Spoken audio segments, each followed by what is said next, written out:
The Trouble with Peace by Joe Abercrombie. What's up, guys? The Empires of Sand here, and this is my review of The Trouble with Peace, which I think is a fantastic entry. So, without further ado, let's begin. First of all, thank you to Will, Patricia, and Golangs for sending me an advance review copy. I was provided an advance review copy for my honest thoughts, and all thoughts expressed in this review are my opinion. The Trouble with Peace is the aptest and accurate title to ever describe this book of such magnitude. I finished this in one day because apparently I can consume 500 pages but not 700, and I am amazed not only at the technicality of keeping numerous events in this massive world from not veering off the chart, but through the way Joe has managed to keep such a complex style of politics simple. I was immersed in the politics of the Union a lot more than I expected to be. I wasn't expecting to relate with so many characters, be it a politician, a wounded veteran, and there is a lot of them, and scared soldiers during battles, which there is also a lot of them included as well, including young recruits. This is no small world. This is a very big world, a very complex world, and keeping in check of all the politics reminds me of so many historical parallels. And at one point when I read the elements of industrial era that was pretty much present within this fantasy novel, I thought, wait, is this the fantasy version of Anno 1800? The dialogue is engaging, I think. There is not a moment in the book where the dialogue feels very filler or anything like that. It's not a moment in this book. I would say not a scene in this book is wasted. The world building is well done, and I'm caring more about the world building than I am before. It feels like this takes all the tropes, fantasy stuff, whatever you want to say, and gives it a fresh coat of paint. There's no part I didn't enjoy, though. While I'd wish to reveal the story, I'm keeping it non-spoiler because there is a lot of content here. It's definitely continuing from book 1, but here's the thing. It doesn't feel grim dark. You can get into this book even if you haven't read book 1, but spoilers, go read book 1 because it's amazing. But let me tell you which characters I liked and which I didn't like the most.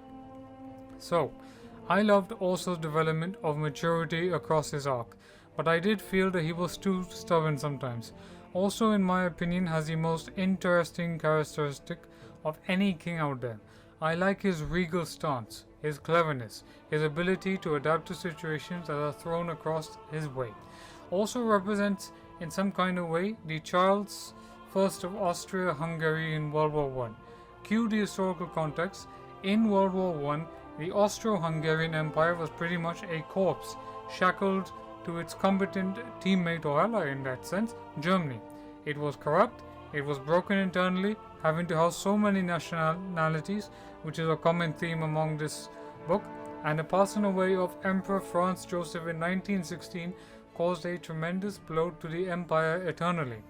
Now Charles had a useless general named Conrad that practically would have been a better commander in the Imperial German army than the Austrian army.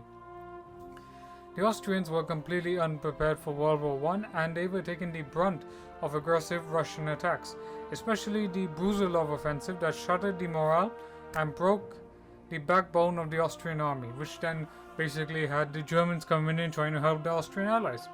Charles inherited the throne of Austria, but soon it went basically something like this. A lot of his subjects revolted against him and then declared independence. Please bear in mind that Franz Joseph also died in 1916. Anyway, Charles was the successor. He was trying to keep the empire united, and he tried to negotiate Austria-Hungary's exit from World War I, but the allies were having none of it.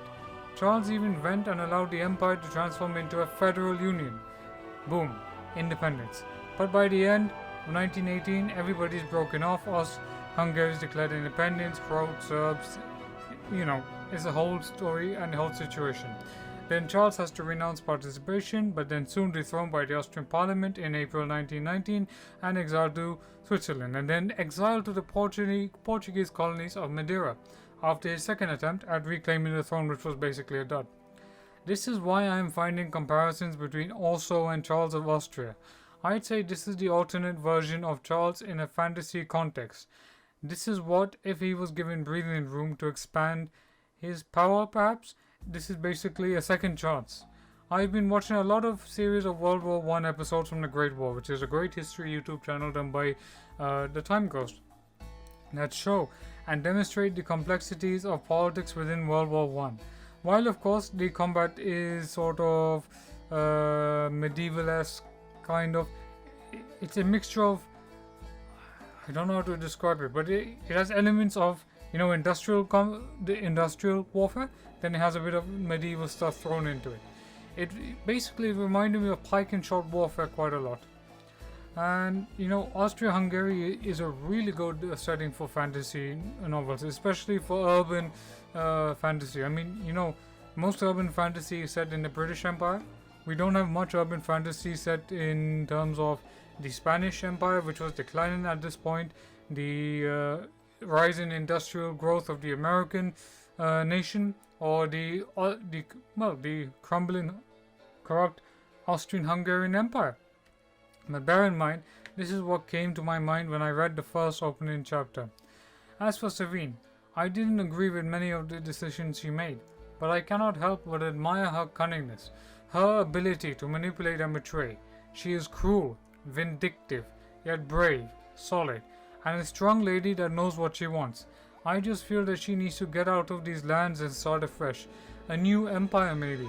She reminds me of Catherine of Russia, for one, and Empress Theodora of Byzantium.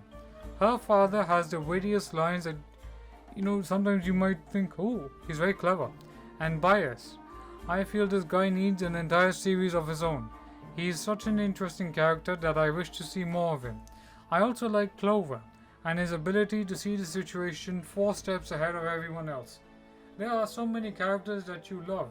And Leo, a bit prejudiced, but he is an innocent man that I feel that he needs to go away from fighting and start a new life. He needs to see whether he can become mature or not. The action in this book is not as action-packed. I do, however, feel that's good. It shows the politics and the characters that makes these moves. Not every novel needs to have lots and lots of fantasy battle scenes. That said, I did want to see more scenes of Warsaw a lot more. I felt more related to him. I do feel that Savine's time with Zuri could have been more shorter. I also feel that Joe pretty much covered the rest of the story and the plot. It would be a lot, but maybe some more distinguishing between the open and closed council would have added more elements. I feel there needs to be a map because this world is big. I wanted to have a look at the world map and see where Joe referenced other nations, because he does this a lot in this novel. There was an Arabic inspired world, there were so many characters from other worlds that I really wanted to see what was behind it. I do wish that we would start to see more of the world from other cultures' perspective as well. I do wonder if dragons exist in this universe. Plenty of characters, plenty of politics, and it sets things up nicely for the third novel, which I'm really excited to read. I just felt by the end I knew the story, picked up the pace so well. I was like, no, there has to be more after this. And there was more to this, and it finished quickly, just when it got there at the right moment. I think it's a real cliffhanger. This book by itself is a lot to summarize, but I enjoyed the story a lot. So it's 10 out of 10 for me. It was a great novel. I really enjoyed it, and I really hope that you pick up this novel. And I've put a link to the reviews, to my reviews of where I've published it, so you can also have a look at. But it is a fantastic novel, and yeah, so really do read it. So so don't forget to leave a like, share, comment, and subscribe. Please do share, please do like, and I hope you've enjoyed this video. Thank you very much. See you on the next episode.